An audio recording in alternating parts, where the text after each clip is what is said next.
Let me repeat very briefly what I said yesterday so that you may remember your questions. I keep repeating, if you have any questions yourself, go back to the basics, and almost certainly those questions will disappear. What are the basics? The basics are extremely simple. All there is consciousness. But consciousness has aspects. Consciousness can be at rest. Primal energy, potential energy, same thing. The scientists would prefer it to be called potential energy, or consciousness, or the source from which everything has come, the one without the second. So all there really is and always has been and always will be is the source, the one without the second. That is the primary concept. Having got it, we can forget about it. We can forget about it for this reason. As far as we are concerned, consciousness is in movement. Manifestation has arisen from the source. If the manifestation has arisen from the source, and the source has always been all there is, then obviously the source has not used any material outside of itself to produce the manifestation. So the source has produced the manifestation from within itself. And a beautiful example is given in the Hindu scriptures, and that is, he says the manifestation, the source produces the manifestation like the spider produces the web without any materials from outside of itself. The spider produces the web from itself, and when it takes back into itself. That's an amazingly good simile. So consciousness at rest becomes consciousness in movement and produces the manifestation as its own expression or as its own appearance. Or you can say potential energy activizes itself. That is a better concept because the question mind asks, how does the manifestation arise? Why does the manifestation arise? Why does the manifestation arise? Because it is the nature of the potential to activize itself sometime. If the potential did not activize itself sometime, it wouldn't be potential. It would be dead matter. So it is the nature of the potential to activize itself sometime. And it activizes itself with an enormous, incredible, unimaginable amount of energy. What is generally known as the Big Bang. And when the tremendous energy produced by the Big Bang exhausts itself sometime, millions and millions of years later, the manifestation goes back into the potential. Until again, because it is the nature of the potential, activization happens again. So having used that concept, I keep saying, forget the source at rest.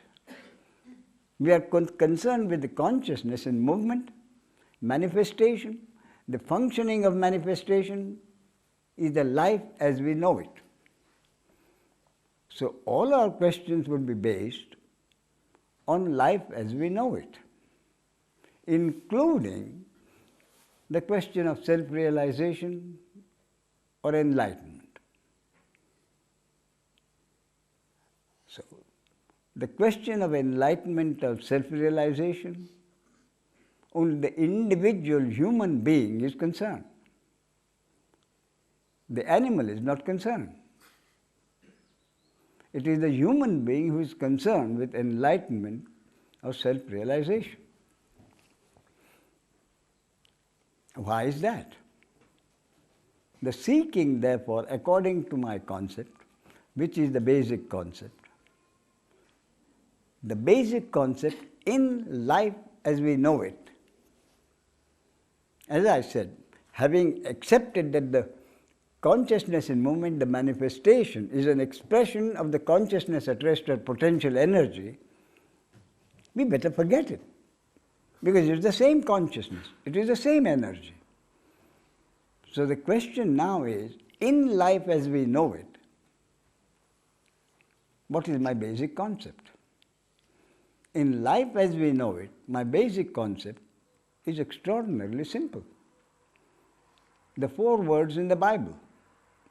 Thy will be done. Same thing in every religion. Same basic concept in every religion. And yet we have religious wars. Why? Because the basic concept is forgotten. And interpreters have interpreted, given their own interpretation to each religion. And the interpretations are concepts. And concepts are something which some people can accept, some people cannot accept. So concepts of one religion are not acceptable to concepts of another religion. Concepts of one sect in a religion are not acceptable to another sect in the same religion. So we have wars. So we have a war in Ireland, same Christian religion. So basically, concepts are not acceptable to one another because a concept is not the truth. So as I said yesterday, there is only one truth. Anything that any sage has said at any time, this becomes part of my basic concept. Anything any sage has said at any time, anything any scripture of any religion has said at any time is a concept. A concept being something which some people may accept, some people may not be able to accept, may want to accept but are not able to accept. So, the truth is only that which no one can deny. And I am speaking from the point of view, not consciousness at rest, we forget about it, but consciousness in movement, which is manifestation and its functioning, which is life as we know it. So, in life as we know it, is there any truth at all? Or is everything a concept? The answer is, there is a truth in life as we know it. And that is which no one can deny. An atheist may come to me and say, look, I've studied this subject for many years. I have a doctorate in comparative religions. And I am of the absolutely firm view that God does not exist. He is entitled to it because God is a concept. So my question to the atheist would be, God may or may not exist, but do you deny that you exist? Which the atheist cannot deny, and which no one can deny, that he exists. I am. I exist. And that I am, which no one can deny, is not a personal awareness of existing, Otherwise it would be different. And yet each person says, I am, I exist. Therefore that I am, which every person says, cannot be an individual awareness of existence, but necessarily has to be a universal or impersonal awareness of existence. That is the truth. I am. And every religion says the same thing. The truth is hidden or veiled by ignorance. What is the ignorance? The ignorance is that impersonal awareness of I am is covered or hidden by the personal awareness. I'm John, I'm Jane, I'm Michael, I'm Heiner, I'm Margaret. So, I am is the truth, I am John is ignorance. And it is this ignorance which causes one an enormous amount of pain. The amount of guilt an average person carries is truly enormous, with or without realizing it, only because of the ignorance. The ignorance being, I am a separate being. I exist separately. I do things. I am the creator of my actions. I am responsible for my actions. Deep down, from his own personal experience, every person knows it,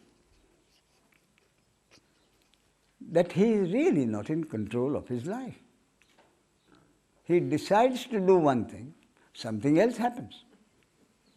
That's been life as we know it. And yet, deep down, he cannot forget the fact that he is a separate individual, in control of his life, responsible for his actions, which is generally what is known as the ego.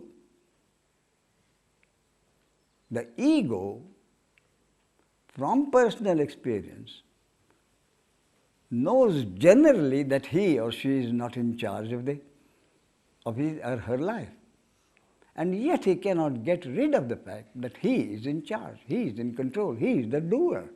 He or she is the doer. Now why is that? In other words, why has the ego come into existence, bringing with it a little happiness and a great deal of unhappiness? Obviously, where did the ego come from? Obviously, again, where could the ego have come from except from the source? Where could the ego have come from except from the source? In other words, the source has created the ignorance. The source has created the ego. The source has created the source of unhappiness. So why has the source created the ego? The source has created the ego out of what I call divine hypnosis. The ego knows from personal experience that he is truly not in control, and yet he finds it impossible to give up the idea that he is not the doer, that he is not the doer. He thinks he is the doer. So this is the hypnosis. It is the divine hypnosis by which the source has created the ego. And whether you call the source, or primal energy, or potential energy, or consciousness, or awareness, or simply God makes no difference, so long it is never forgotten that all these words, including God, refers to the source. The word God can create a certain misunderstanding, because God is generally understood as an entity concerned with the manifestation, all-powerful, all-knowing, all-merciful. Nonetheless, an entity connected with the manifestation, an entity which came into existence only with the manifestation. That is not my meaning of the word God when I keep using God. But God is used in the sense of the source. And when that is understood, the question, why did God create disease and wars, will not arise.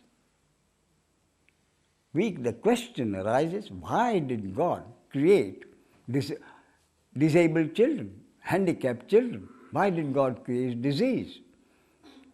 The question arises because that mind intellect which has created the God, the concept of God, has given it attributes.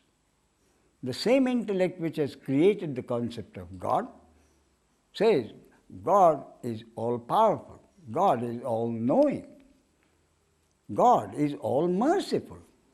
God never told anybody He is merciful.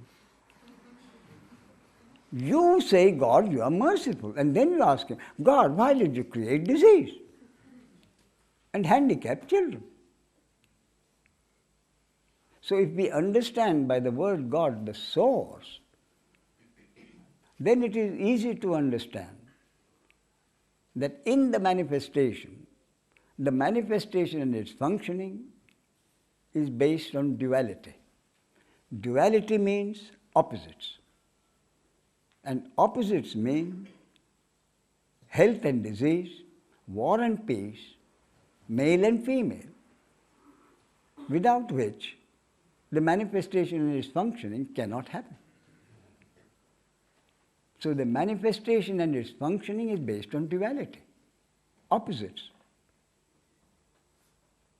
And in the opposites, human relationships have to happen. For life as we know it to happen, interhuman relationships between individuals who consider themselves each an individual entity, there are interhuman relationships. Friendship and enmity, love and hate, without which life as we know it wouldn't exist. So for interhuman relationships to exist, for life as we know it to exist, the source had to create egos. So the source created the egos. And the ego says, I am seeking enlightenment. So my basic concept is, the ego is a mere divine hypnosis, a creation of the hypnosis, a fiction, created so that life as we know it could happen. So my basic concept is, one of my basic concepts is, that God simply had to create egos for life as we know it to happen, for the Hindu Leela to happen, the game of God to happen, the functioning of manifestation to happen. And when God created the egos in every human body, mind, organism, the same source also started the process of demolishing the ego in a certain limited number of cases. I mean, there was no sense in God creating the egos and destroying all of them. That even an idiot wouldn't do. So, what God did start as part of life, mind you, I keep saying, as part of life as we know it. What God did create is the ego is in every human being, human body, mind, organism, and at the same time started the process of destroying the egos in a limited number of cases. There is a verse in the Bhagavad Gita where Lord Krishna says, out of thousands of people, there is only one seeker, spiritual seeker. And out of the thousands of seekers, hardly one knows me in principle. I repeat, out of thousands people, there is one seeker. And out of thousands of seekers, hardly one knows me in principle.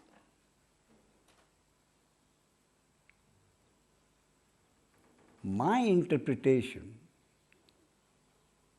my conceptual interpretation, let me make it perfectly clear, is very simple. My conceptual interpretation of this is that the thousands of seekers who are again created by the ego, by the source. How does the source create a seeker? Out of thousands of people, there is a seeker. How does that happen?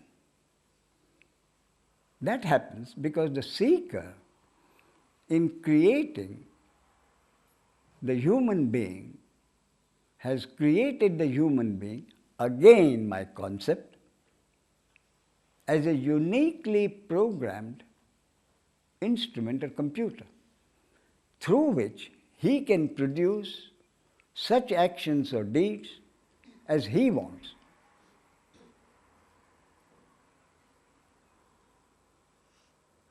And that individual, unique human instrument or computer, some limited number of these human programmed computers have been so programmed by the source that this kind of seeking can happen.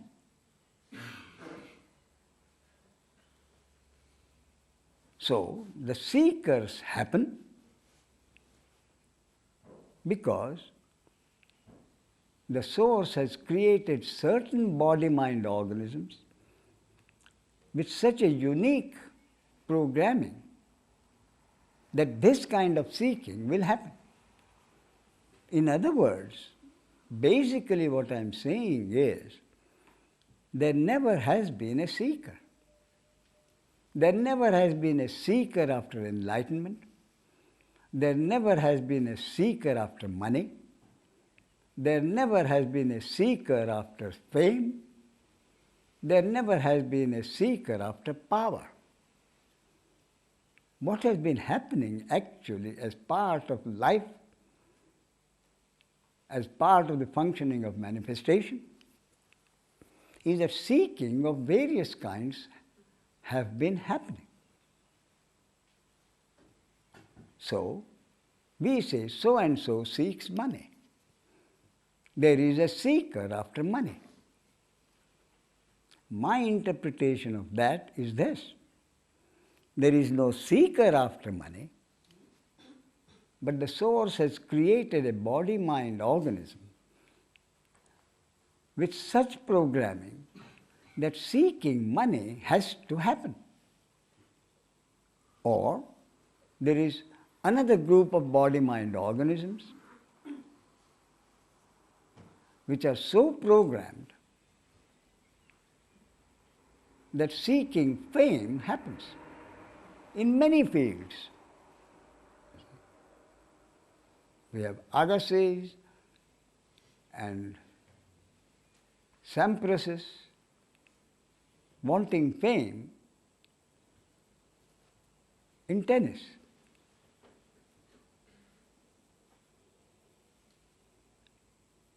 We have Tiger Woods and various other people seeking fame on the golf course. We have seekers after fame in every field, in science, arts, dancing, music. In every field, there are seekers seeking fame almost to the exclusion of everything else. That money goes with the fame is one thing. But if a body-mind organism is programmed to seek fame, then even if money didn't come, seeking fame would happen. So my point is, I repeat, according to my concept, there never has been a seeker. Neither seeker after money, nor seeker after fame, nor seeker after enlightenment. So the seeking after enlightenment has happened because in those limited number of body-mind organisms, seeking after enlightenment has to be because they are programmed in that manner. And those seekers continue to think that they are seeking enlightenment. Now I am trying to interpret Lord Krishna's verse. Among thousands, there is one seeker. Among thousands of seekers, there is hardly one who knows me in principle. My interpretation of that is this. The seeking begins with the seeker thinking he is seeking enlightenment. Those are the thousands of seekers doing various sadhanas. As Wayne mentioned last evening, someone came to me in one of the visitors and says, "What did I think of meditation?" So we talked. He could hardly wait for an answer. Before he told me, "Do you know how long I meditate, Ramesh?" I said, "No, sir." She said, 16 hours a day. And I've never seen such pride in any statement. I meditate 16 hours a day. Of course, I didn't have to ask him what he does for a living.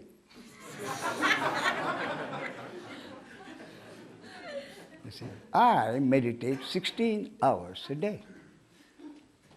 Those are the thousands of seekers Lord Krishna is talking about. Seekers proud of the sadhana they do. You see, and out of those thousands of seekers who do various kinds of sadhanas, and always wondering if there is someone doing better sadhana or longer sadhana or deeper sadhana than he does. And out of those, suddenly, again, because it is God's will, my primary concept, never forget. Out of these thousands of seekers who believe that they are doing the seeking, because it is God's will and the destiny of that body-mind organism, for some reason or other, the understanding happens that he has never been the seeker. He never decided at any time to seek enlightenment or whatever it is. In fact, I don't know what enlightenment is. How could I seek enlightenment? So this spiritual seeking has begun, and I had nothing to do with it. So if I had nothing to do with this beginning of the seeking, why should I bother with the progress of it?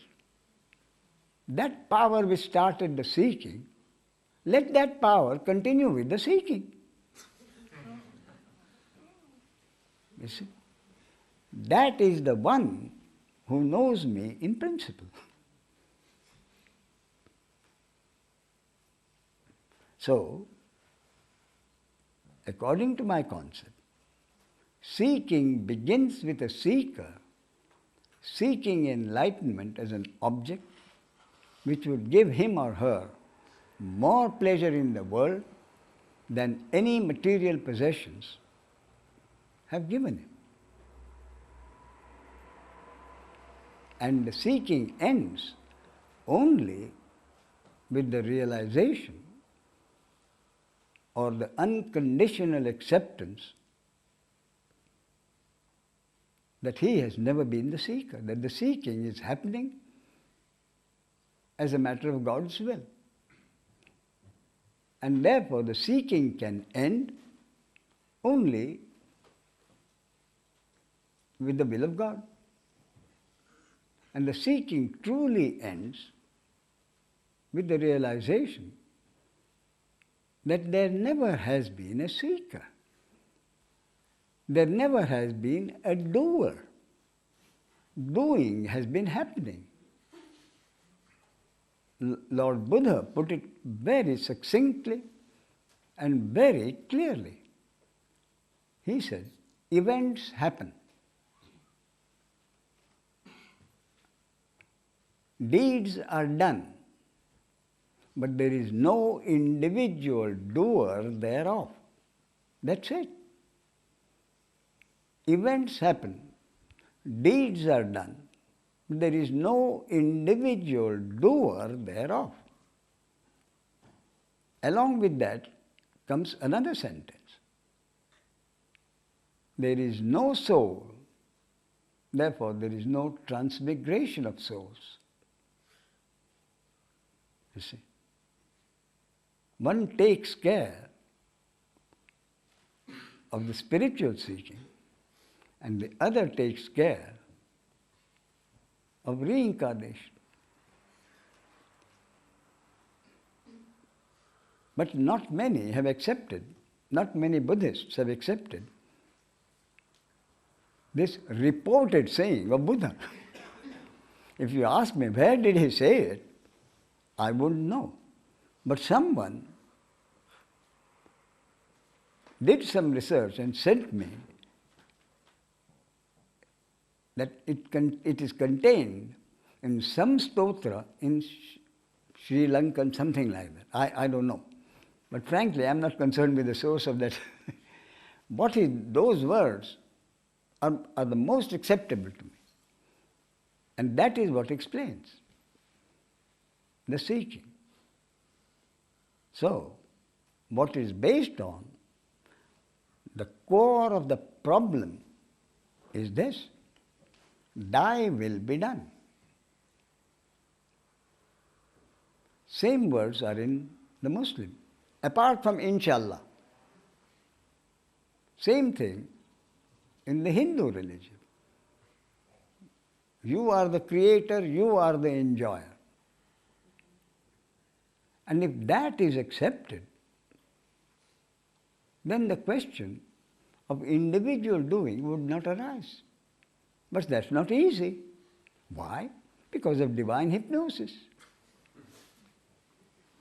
But basically, that is what it is. Nothing happens unless it is the will of God. If that is acceptable, therefore I say if the questions arise, go back to the basics. That means there is no individual doer. If there is no individual doer, how does life happen? That is the mind intellect. If I don't do my actions, and if I'm not responsible for my actions, how can life go on? If everybody considers that they are not his actions, how can life go on? So, the question of free will is most important. So, basically, is there free will or is there no free will? You see? From what I have said so far, you would expect me to say, all there is God's will. Therefore, there is truly no individual free will. But I say you have free will.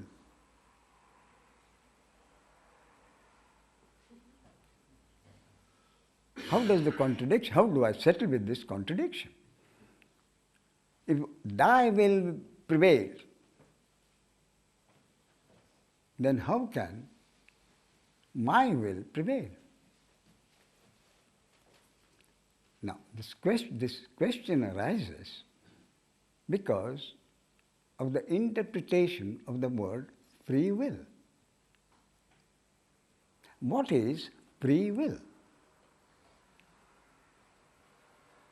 I think you will all agree that what you mean by free will is free will to make a decision. If there are alternatives, it is my free will to make a choice between alternative A, B or C. It is my will to choose, to make a choice, to make a decision. Isn't that what is meant by free will? Is there any other interpretation of free will? Please. As I see it, free will means I have the freedom to make a choice, to make a decision. Other than that, is there any other way you interpret free will? If that is the interpretation of free will, I say you do have free will.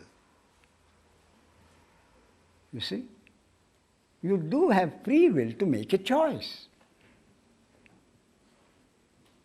Having made the choice, your free will is ended.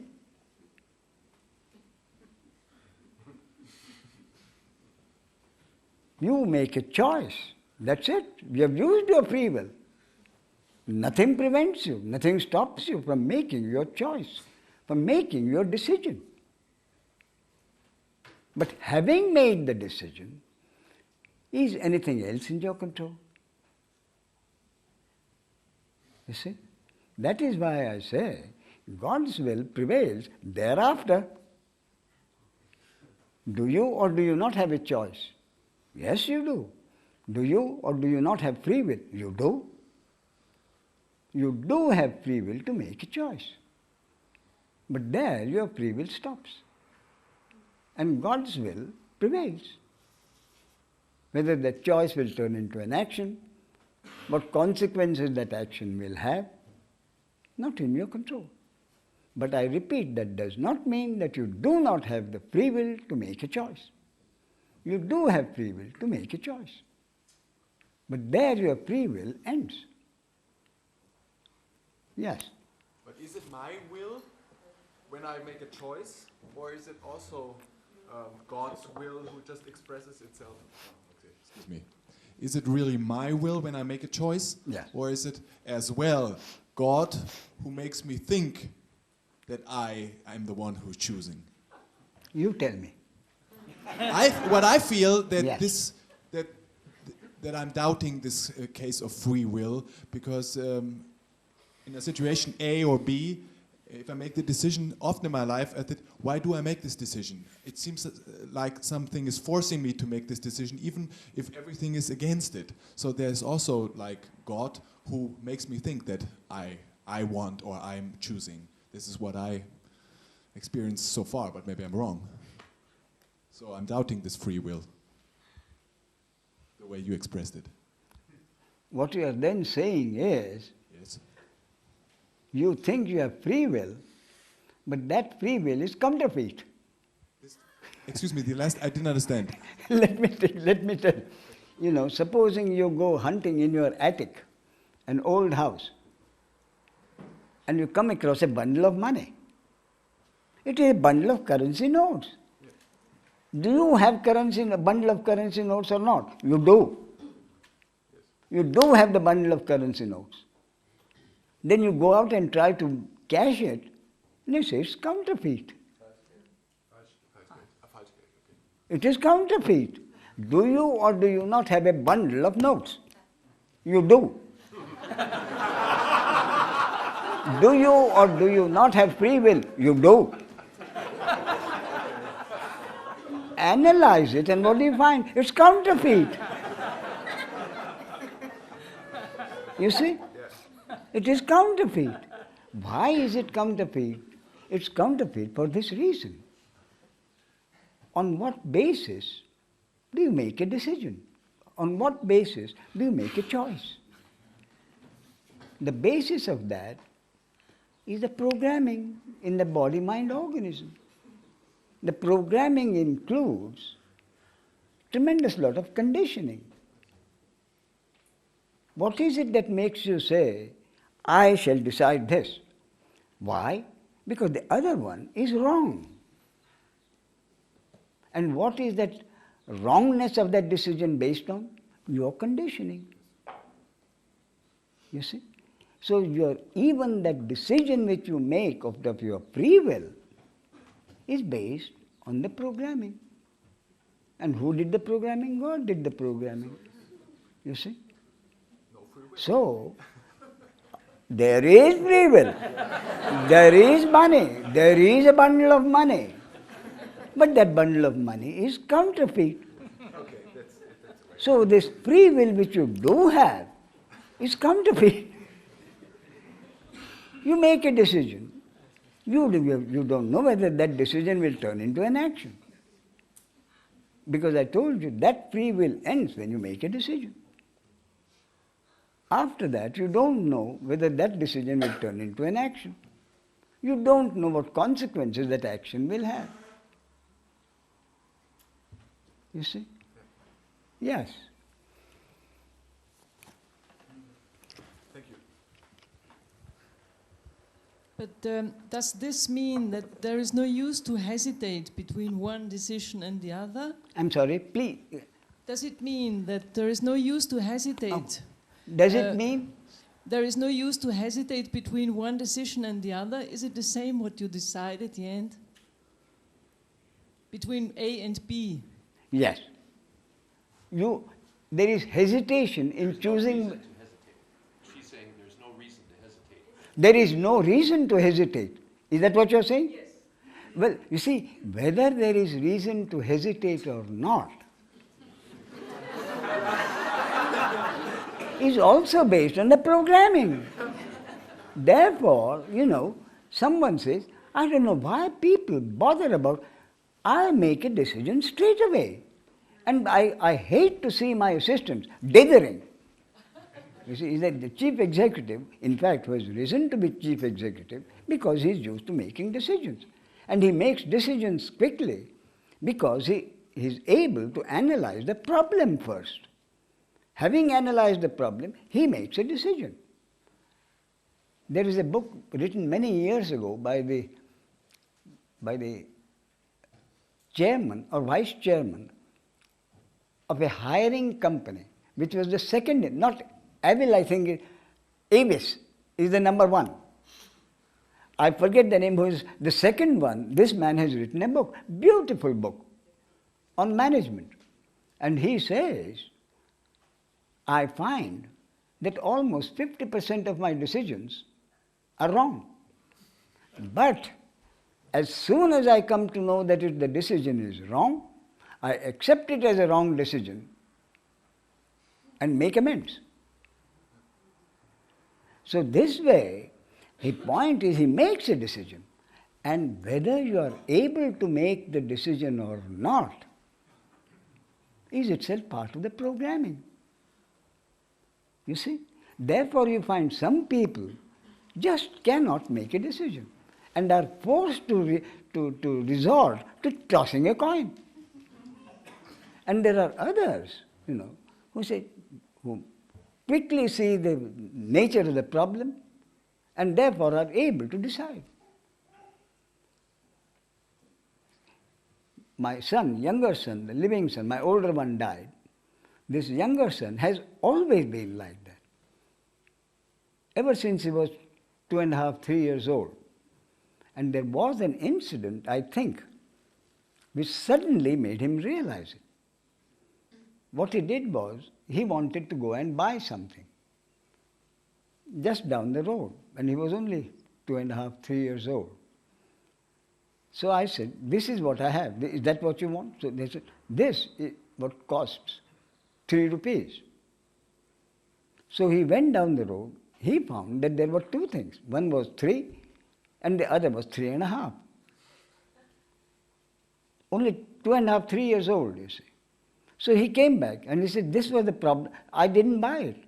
So now all I told him was, you see, it was 3 rupees or 3.5 rupees. Even if you had bought the 3.5 rupees, see, what you were afraid of was that I might scold you. Why did you pay 8 annas more, half a rupee more? On the other hand, now you have neither. Do you know, he looked at me for quite some time. It was such a simple thing. Why did I not make a decision? And I think honestly from that time, which is conditioning, make no mistake, that was a conditioning at that moment. He has always been able to make a decision. See? I'll tell you the same boy, an year later, about when he was 3.5, he used to love to be rocked, you know, that as babies do, children do. Take them on your lap and you rock them. He loved to be rocked. And anybody, any older people, knowing it, would take him and rock him. Once, my wife and my children were going to a place called Bangalore. On the way was a place called Hubli, and where the train stopped for 4 hours. And at Hubli, I had an uncle who was almost blind. So anybody in the family passing through that would go and visit him. So we visited him. And at my uncle's place, there was his wife and his wife's cousin or aunt or someone. So there were 2 ladies. And of course, it was well known about Shivdas's love to be rocked. So almost all the 4 hours there, one or the other lady would rock him, you see, and he was delighted. Then we came to the train on our way to Bangalore. And one of the ladies told Shivdas, he said, Shivdas, you are now going to Bangalore. Whom will we rock? And do you know, he sat up and said, yes. I mean, didn't say, but you could see the wheels working. He said, yes, this is a problem. So, first thing is, he realized there was a problem. And you wouldn't believe it. Just like that, he found a solution. Oh, he said, you rock her and you rock her. Problem solved.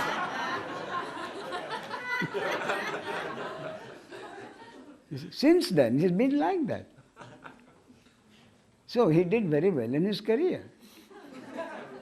He became the managing director of the company he joined after 20 years. Then the company merged with some other company. He made a decision. Within a week, he gave up the job. And of course, he had a good golden handshake. Meaning, he was a very good chief executive. So they gave him a good settlement, retirement settlement. And after that, he started as a management consultant. And his card reads, Consultant Managerial Efficiency. So he's doing very well there too. Yes.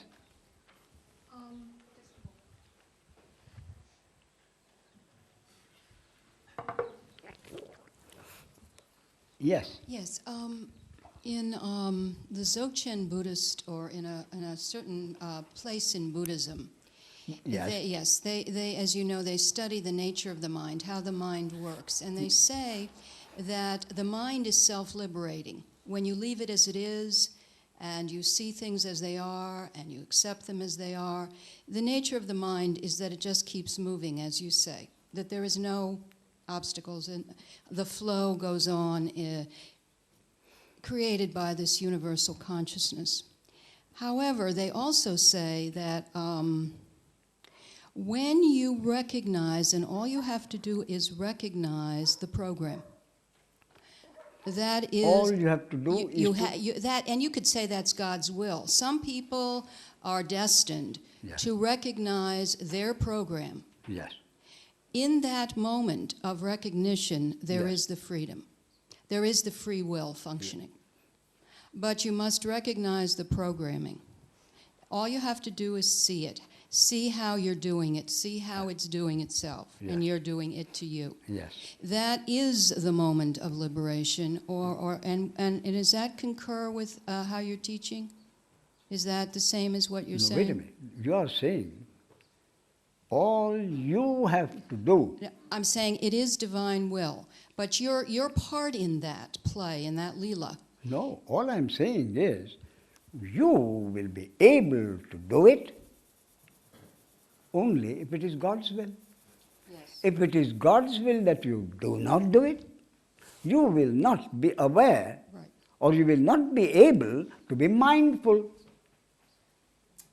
I understand that, but I'm asking when you do, however it happens, that it happens, that recognition of the programming takes place, would you say those are the moments of free will? Those are the moments of freedom?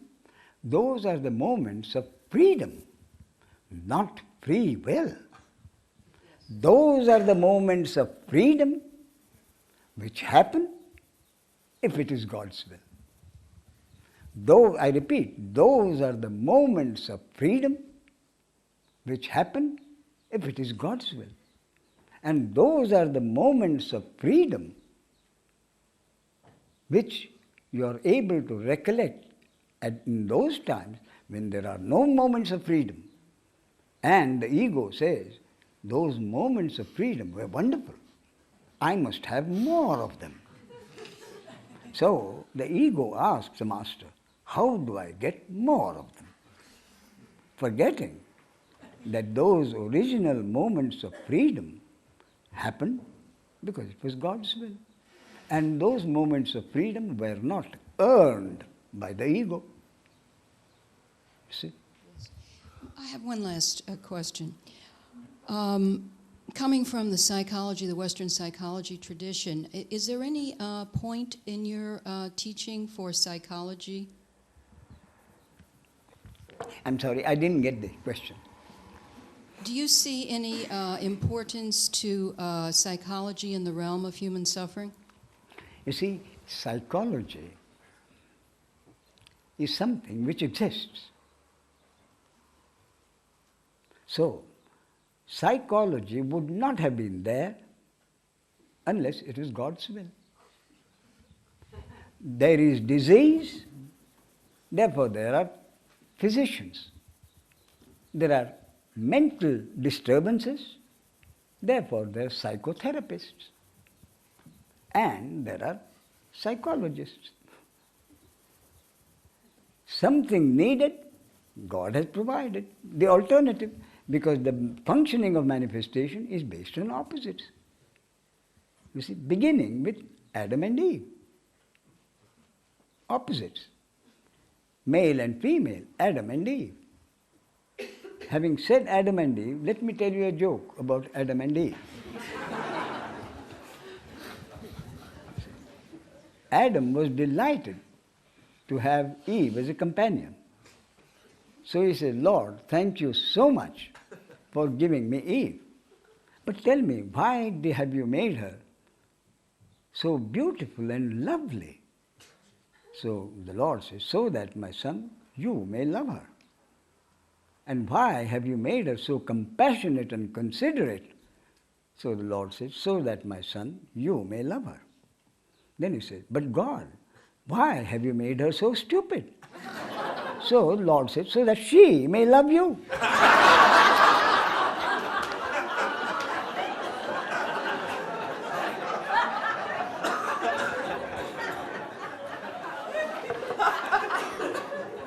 But God has somehow felt it necessary to remove that stupidity, and now Eve says, you are a male chauvinist.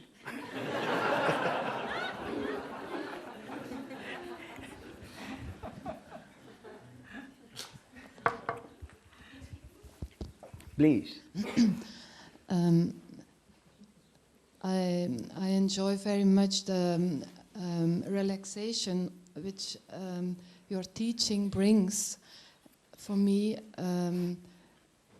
there is no need to do really an effort, or it's not me anyway.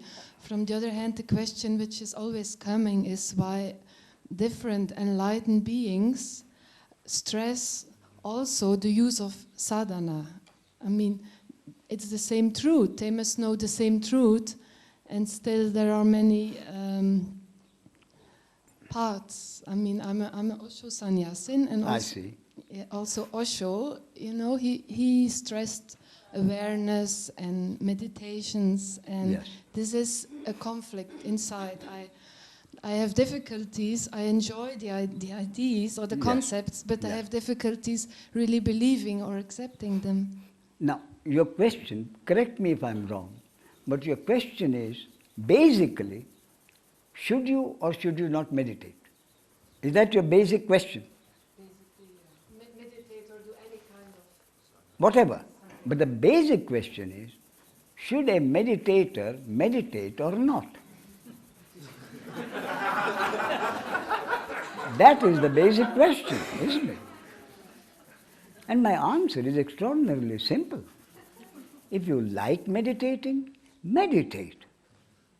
But don't expect anything out of it. If you expect anything out of it, then there is a meditator doing the meditation with an expectation. And so long as this triad is there, meditator meditating with an expectation, according to me, that is not true meditation. True meditation is when meditation happens and those moments of freedom happen. You see, those moments of freedom which your neighbor said happen when meditation happens. And meditation happens when there is no me expecting anything, which is again the will of God. So it is the grace of God that meditation happens and brings about those moments of freedom. You see? So when those moments of freedom arise or happen, then the ego comes in and says, I want more of those. But if those moments of freedom, when they happen, are accepted gratefully as the gift of God, then the ego doesn't come in. You see? And there is more likelihood of those moments of freedom happening more frequently and for longer time. Because it is the me, the doer, who is always the obstruction.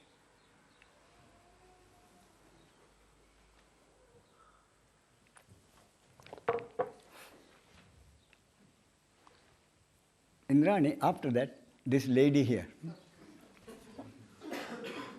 Yes. Ramesh, for a while I experienced freedom in the form of there's no interference in what was happening. A lot of feelings were felt and there was no interference. And suddenly, the reference points that I had to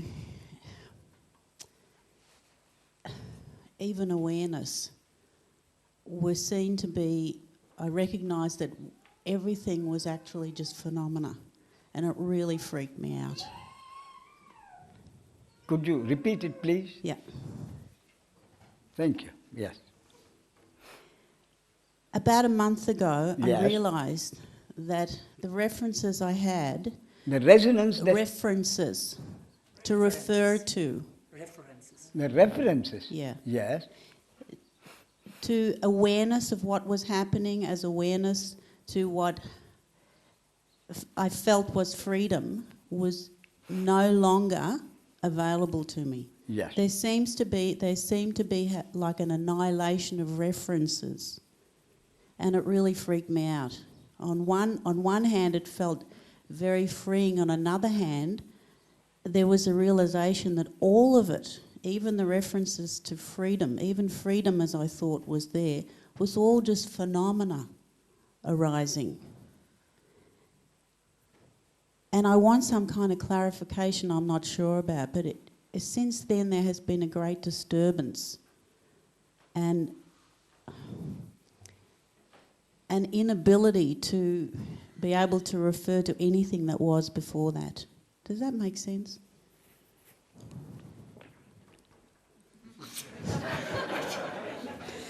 Anyway, I can go on, because since... Yes, but can you come to a question? What the hell's going on? I mean, let me... Yeah. I mean, am I right in saying that what you're trying to say is that sometimes the understanding happens and sometimes the understanding is covered by problems? Is that what you're saying? Sometimes the understanding is there, sometimes the understanding is not there. Is that what you're saying? The understanding... What happened is the understanding... The understanding meaning the moments of freedom. What the understanding brings are moments of freedom, which when they don't happen, the understanding is not there. So is that what you're saying? A flip-flop happens. Sometimes the understanding, sometimes lack of understanding. A flip-flop happens. Is that what you're saying? And you don't want that flip-flop.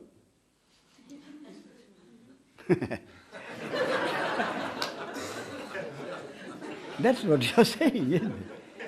A flip-flop happens, and what I happened don't is the want that flip-flop flip-flop. began again after a long time of just being with what was. Yeah. Yes. So the flip-flop began again.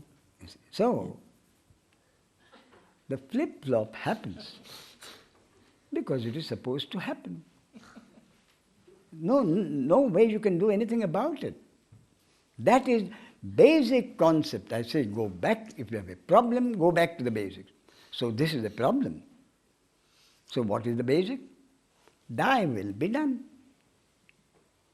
So if it is His will that flip-flops must happen, accept the flip-flops. Accept that they are there. And they will stop or become less if it is God's will. You see? The individual wanting is always, every time, the obstacle. But if it is accepted that whatever is,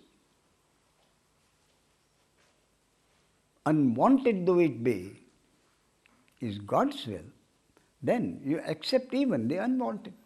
You accept the flip-flops and say, all right, this time the flip-flops are there. And sometime the flip-flops will disappear. Nothing remains forever. You see? Everything changes. Many years ago, when I was 12 years old, I went to a movie. It was something about fencing. I forget everything about that movie except one thing.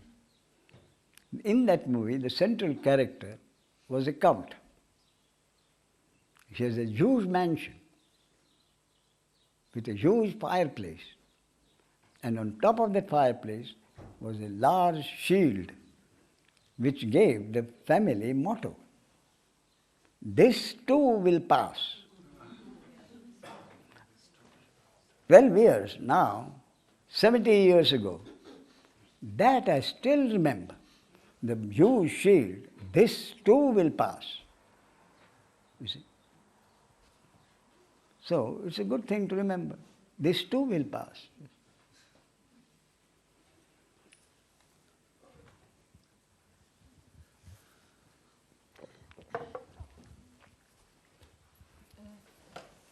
I have the question whether it is possible that there are conflicts and wars between enlightened human beings.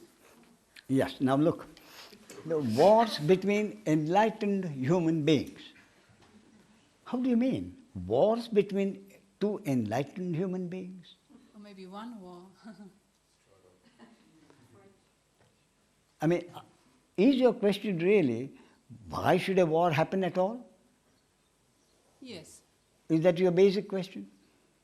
I mean... Or you mean... I mean, if the world if there are only enlightened humans, There are religious wars now. There are religious wars happening now. But they are not religious wars between enlightened beings. so it's not possible. They may be wars between individuals who think they are enlightened beings. Yeah. You see? So if we live in a world where everybody would be enlightened, there would be no war, no conflict. Then it would not be life as we know it. Then it would not be life as we know it. And how would be the life then? Life would be, what is life as we know it based on, as I said, interhuman relationships. Interhuman relationships of friendship and enmity, love and hate.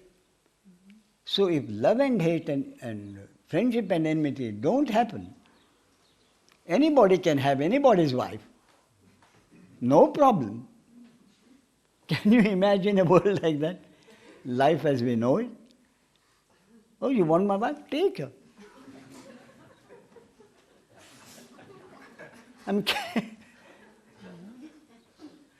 So then, life as we know it wouldn't happen. So, for life as we know it to happen, interhuman relationships have to be there. And for interhuman relationships to be there, the personal sense of doership and ownership and doership, this personal entity has to be there. And if the personal sense of doership is there, enlightenment cannot happen. So another question, in these years there are more and more persons who become enlightened, and it seems that it will... Yes, but you see, there are more and more people where enlightenment or the understanding happens. Yes. But the proportion is still higher. The world population is increasing. So, what Lord Krishna, among thousands of people, there is one seeker. Among thousands of seekers, there is one who knows me in principle. Same thing would hold good. So this world basically would not change, it will continue. That like Lord Krishna basically life as we know it is not likely to change. So we would not enter another yuga, another... I beg pardon? We would not have a world free of problems or... Goodness. Did you say goodness? Yes, yeah. Well, would you call anything goodness if there were no evil? If there were no opposite, what would you call goodness? Can there be any goodness without its opposite? Goodness exists because there is the opposite. Otherwise, goodness has no meaning. You see? Beauty would have no meaning unless there is ugliness. You see? So goodness will have no meaning unless there is its opposite also exists.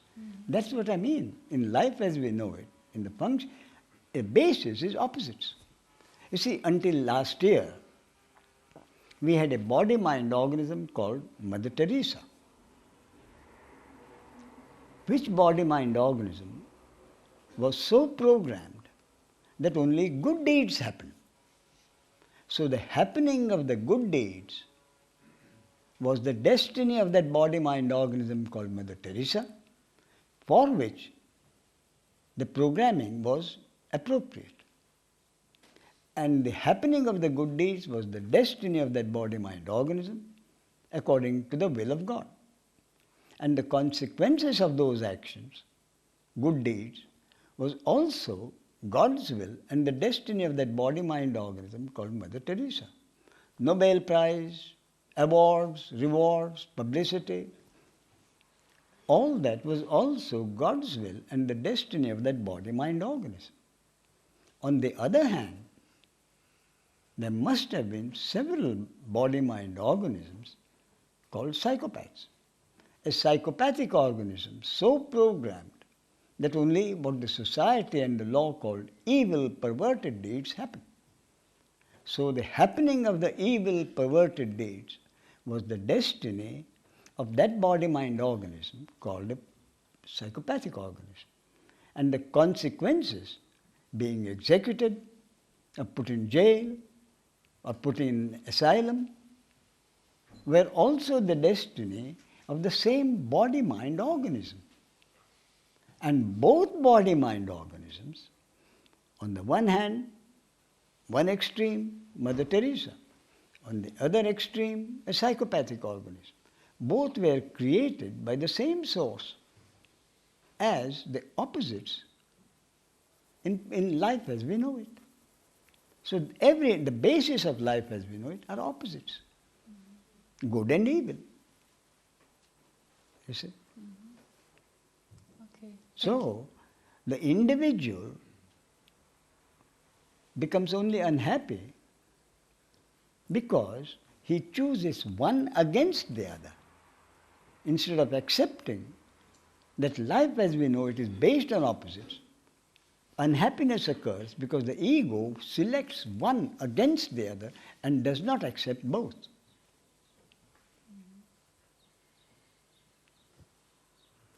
Yeah. Thank you very much. Most welcome.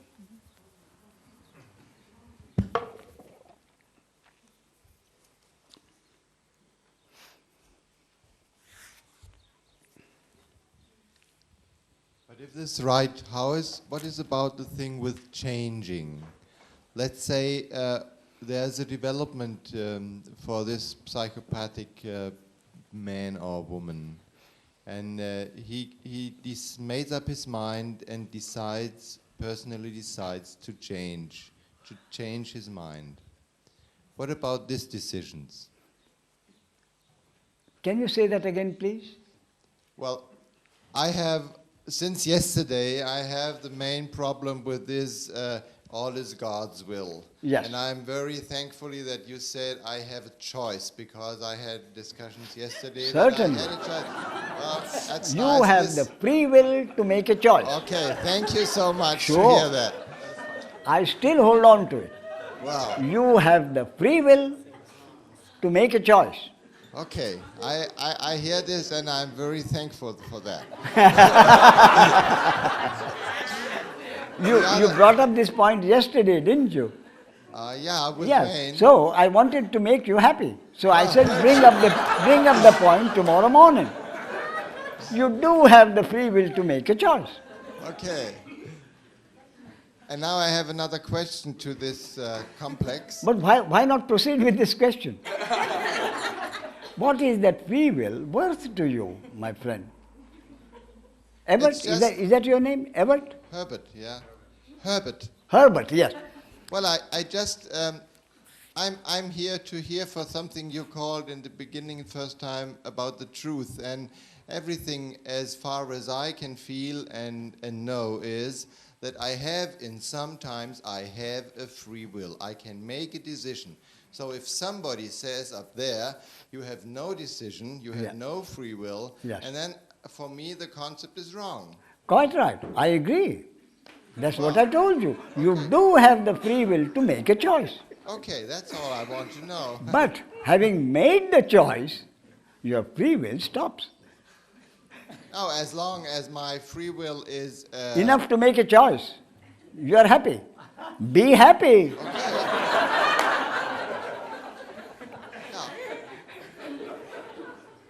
You said you had another question, please.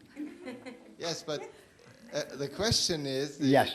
If there is something developing or something is changing in me because of, we call in German Einsicht, Yes. or something like which is arranging in the mind. Yes. So I make up my mind to change away or to make not one decision but another decision. Yes. There's a saying in German, things are happening, but the deeds of the people are on the other hand. Also die Dinge ereignen sich, aber die Taten der sterblichen Menschen fallen auf die eine oder andere Seite ins Gewicht. I can't translate it in English. Look, would you like to say that in German, and Henning can translate? If it will flow more easily in German, please say it in German. Then Henning. I just want one thing I can't explain in English.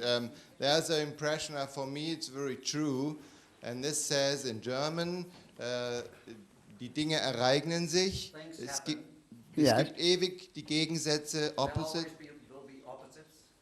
aber die Taten der sterblichen Menschen fallen auf fallen eben auf die ein oder andere Weise ins Gewicht.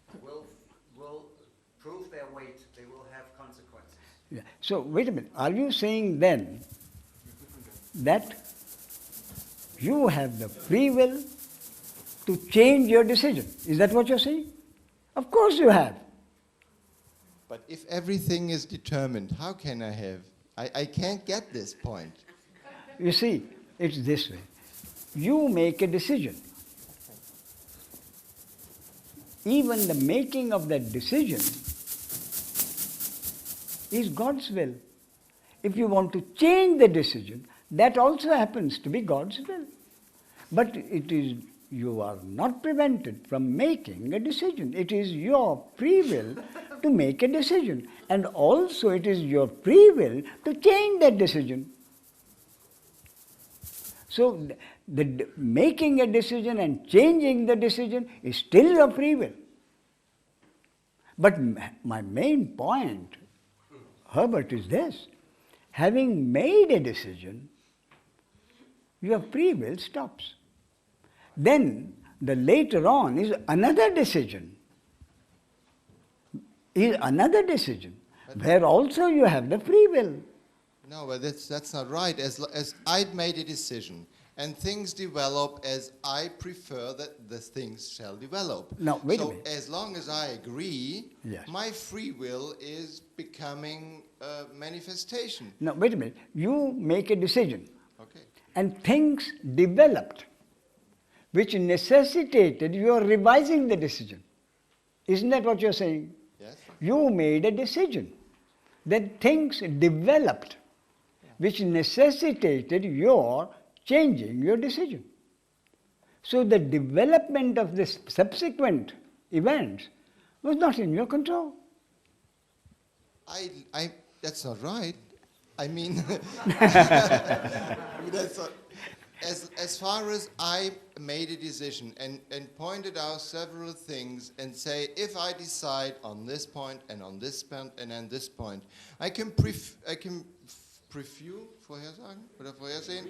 preview that things will develop in that way and in that way and in that way.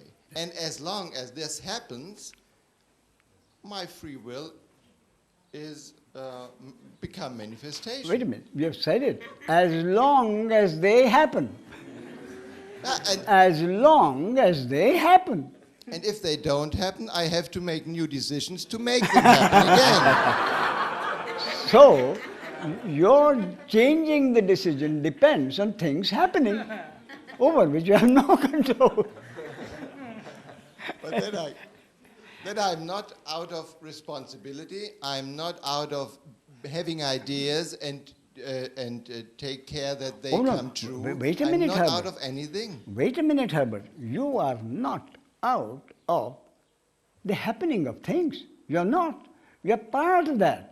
How can you be out of it? You are part. Everybody is a part of things happening all the time.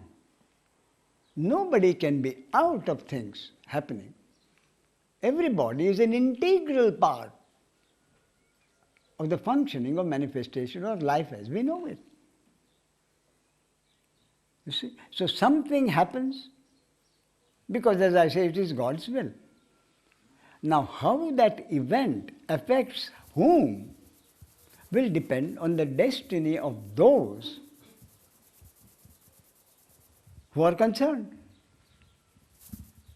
An event happens. It's good for one, not good for another. Same event. It is good for some individual or a group of people. The same event is not good for another individual or a group of individuals. So how that event affects whom will depend on the destiny of that individual or that group. I can make the decision if I decide something which Yes. I know which is good for this man and bad for this man. I know it. When I decide it, Yes. what is that then? You see, when you decide, has it been your experience, Herbert, that every decision of yours has been turned into action? And the consequences have been exactly as you had anticipated. Is that your experience, truly? Yes, it is. It is. It is, yes. Every decision. Not every, but... That No, is my point. Not every, but... So... I'm working on exactly this job. I'm making decisions and things come true. Yes. So, my interpretation of this, not every decision, but some decisions. Is that right? Then, some of those decisions where they turned out as you wanted, in those decisions, your will coincided with God's will. In those many cases where your will did not turn out, your will was against God's will. So if your will coincides with God's will, they will happen. If your will does not coincide with God's will, they will not happen. And it is quite possible that your will coincides with God's will to a certain percentage. They may be high in your case, low in my case.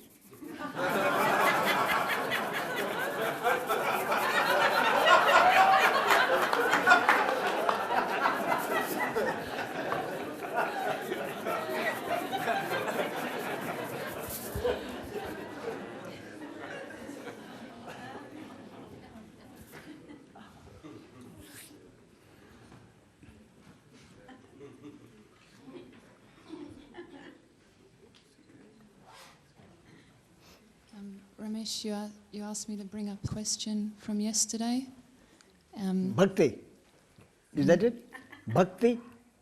What? Is that what you want? Anyway, I'm sorry. Yes, please go on. But I'm not. It's completely changed for me today, so I'm not sure if.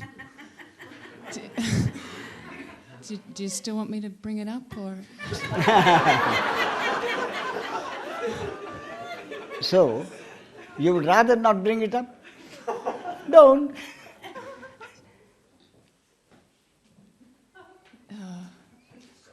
All what's happened today is when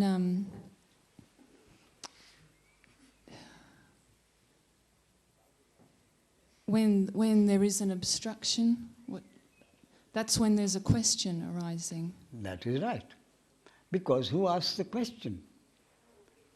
It is the ego asking the question. And if you go back to the basics, my suggestion is that that question will almost certainly dissolve into nothing. Yeah. And the basic, as I told you, nothing can happen unless it is the will of God. That is the basic. Nothing in life can happen unless it is the will of God. You see, some time ago, some 2, 3, 4 months ago in India, there was a very, very sad case of a Christian social worker called Haynes and his 2 sons were locked up in a car, and some extremists put them to fire. So one religious social worker and 2 sons They were murdered, brutally murdered. You see? And the next day, the widow with a young daughter comes out with a statement which moved me enormously. The widow, who would normally have said, you must find out the people who did it, punish them. That would be the normal reaction, wouldn't it, of a grieving widow. You must find out these culprits and hang them. But do you know what she said? She said, their lifespan allotted by God was over. Their lifespan, as allotted by God, was over. I was so moved by that depth of understanding. You see? To be able to accept her own husband's and 2 children's death by a brutal manner was acceptable. Not that she was not grieving, but it was acceptable as the will of God. So, it may be the question, grieving did arise. But obviously she went to the basics and said, nothing can happen unless it is the will of God. So if something happened, it could only have happened because it was the will of God. That is what I mean by going back to the basics.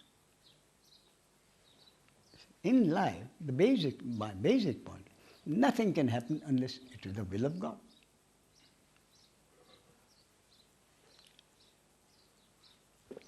The ego resists it. Resists going back to the basics and therefore becomes unhappy.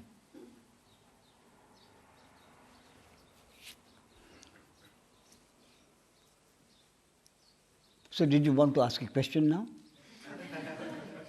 You wanted to make a statement? Some comment?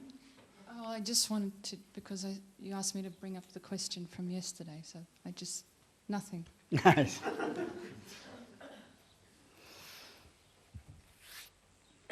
Yes, this.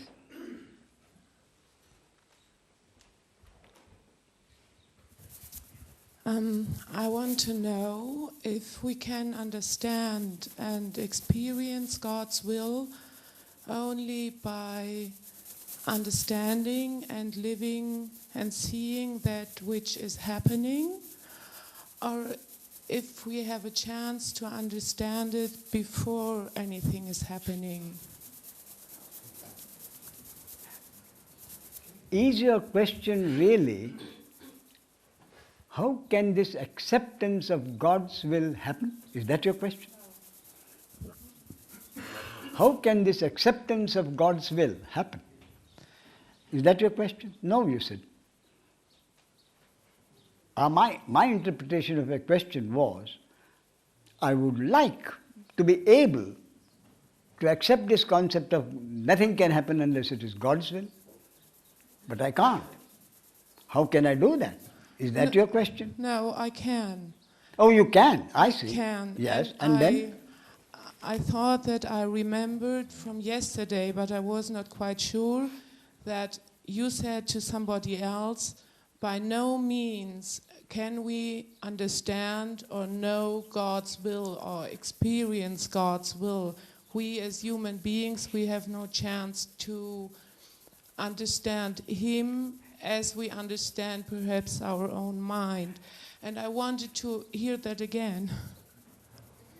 Or whatever. No, you see, there are 2 aspects of this point that you have brought up. One is being able to accept the concept that nothing happens unless it is God's will. That is one aspect. And that again, that acceptance itself, that acceptance, being able to accept that nothing happens unless it is God's will, itself is not in your control. That itself can happen if it is God's will.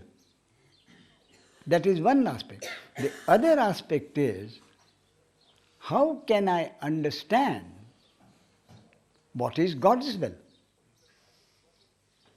That is the other aspect, which the mind asks.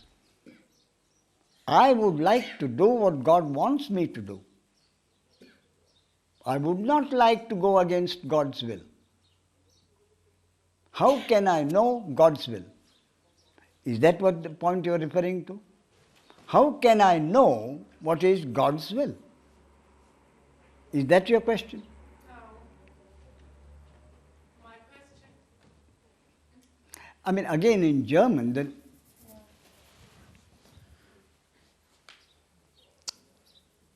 What I was asking myself is, Yes. can I experience God? Can I know who is God? Who is the source? Same thing. Besides, In other words, what you're saying is, can I know the will of this all-powerful source? How can I know the will of the all-powerful source? That's what I said. That is the question, isn't it? How can I know what he wants done? but the source is not only will. I mean, the source is the source, and the will of the source Yes. is not the whole source. You see, the will of the source, my point is nothing can happen. You see, when I say nothing can happen, it is only from the point of view of the individual. Because the individual doesn't know what is going to happen. But what is going to happen from the point of view of the individual has already happened from the point of view of God. The whole, you see, what I'm saying is, the whole life as we know it, in this appearance of manifestation and its functioning, from beginning to end, is already there. My concept is this. It is a movie already done. The movie is, the story is written by the source. The source has done the script. The story, the source has produced the movie. The source has directed the movie. The source is playing every character in the movie. I repeat, the source is playing every character in the movie, and the source is witnessing the movie. You see? And the individual characters, which we are, which is played by the source, we think we are acting. We are in control of our lives. And we want to know. And we complain that the movie is not good enough. I would have made a much better movie. And becomes unhappy. But the fact is, the movie is already there. You see, in the Bhagavad Gita, you have heard of the Bhagavad Gita? The basis of the Bhagavad Gita is, as you probably know, Arjuna, the warrior. You see, the earlier basis is this. Lord Krishna was a powerful entity at the time. So the two enemies, Arjuna and his cousin Duryodhana, both of them wanted Krishna's help. So Arjuna arrived at Krishna's place, saw him lying down asleep on his couch. So he sat at his feet on the floor. Then Duryodhana came. He also saw that Krishna was asleep. So he sat by his side.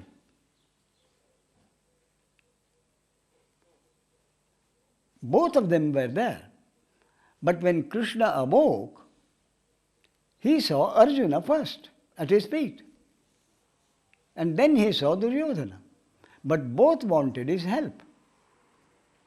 So Krishna said, I would like to help you both. So you choose. On the one side, my entire army. On the other side, me alone, not fighting. On the one side, my entire army. On the other, me alone, not fighting. And both made their choices quickly. Arjuna said, I'll accept you, even if you don't fight. And Duryodhana said, I'll accept your forces, your army. So, Lord Krishna had promised not to take part in the war, not to fight. So, he became Arjuna's charioteer. And he took his chariot, Arjuna's chariot, to the forefront. And that is how the Bhagavad Gita begins. Arjuna sees before him, arraigned as his enemies, not only his cousins and friends, but even his preceptors. So, he puts his bow down and tells Krishna, I can't kill my preceptors. I may kill my relatives and cousins, but I can't kill my preceptors. I can't kill my gurus. And he puts that is the beginning of the Bhagavad Gita. And the entire Bhagavad Gita is the attempt on the part of Lord Krishna to bring knowledge to Arjuna. So at one point, he tells Arjuna, even if you decide not to fight, these people arraigned there as your enemies are not going to survive. Even if you decide not to fight, these people arraigned as your enemies are not going to live. Why? He said, because as time, I have already killed them. In specific, I have already killed them. You don't know because you see only the present time. And he, as God, sees the entire eternity. He says, I, as time, have already killed them. You can only be the apparent instrument through which their deaths will occur. And further he says, even if you decide not to fight, after all I have said, then that decision will be futile. Even if you decide not to fight, that decision will be futile. Why? Because your programming as a warrior will make you fight. You were born a warrior. You have to be trained and conditioned to be a warrior. And your body will fight. So he said that decision will be futile. Your nature or your programming will make you fight. You see? This is, I have already killed them. The movie is already there. Yes.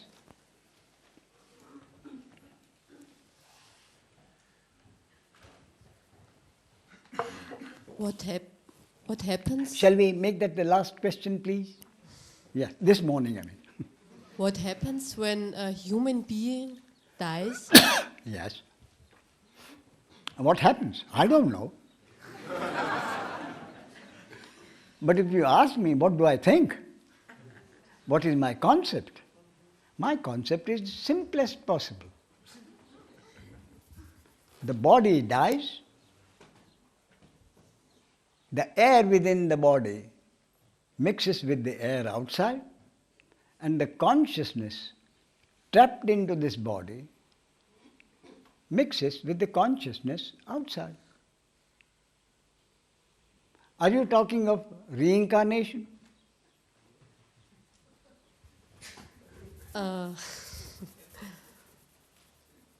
Maybe. All right. Now, reincarnation. What would you say is the basis of reincarnation or rebirth? Let's say rebirth. Incarnation is too fancy a word. Let us say rebirth. What is the basis of rebirth?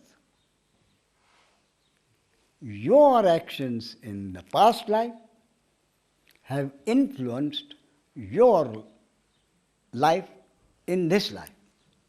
And what you do in this life will affect your life in the next life. That is the basis, isn't it, of rebirth. Rebirth is based on your individual actions. A friend of mine, in fact, is Heiner. He wanted to interview Dalai Lama. So he rang up his secretary.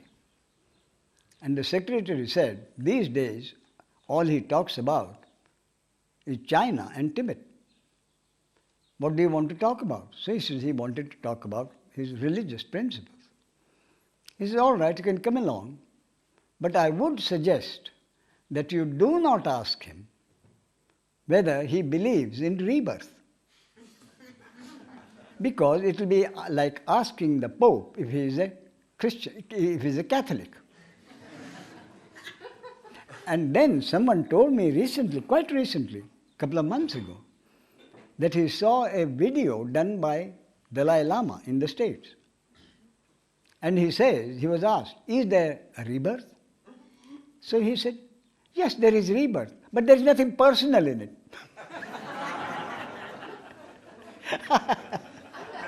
There is nothing personal in it. And he gave his usual big laugh. I suppose it simply means I have to say believe in rebirth. There is nothing personal in rebirth. My basic point is there is no individual doer. In Buddha's words, deeds happen. There is no individual doer. If there is no individual doer, who will be reborn to suffer the consequences of his or her deeds in this life? Now, to close this morning show, I'll tell you a story about rebirth. You see, there was a couple. The husband and wife decided whoever remains will go to a medium and contact the other, so that once and for all we'll decide about this rebirth. You see? So the husband died first. So the wife went to a medium and contacted the husband. So he said, Harry, how are you? And Harry said, wonderful, this is a wonderful life. Sex in the morning, sex in the afternoon, sex in the evening. So the wife said, where are you? And he says, I'm a jackrabbit in South Arizona.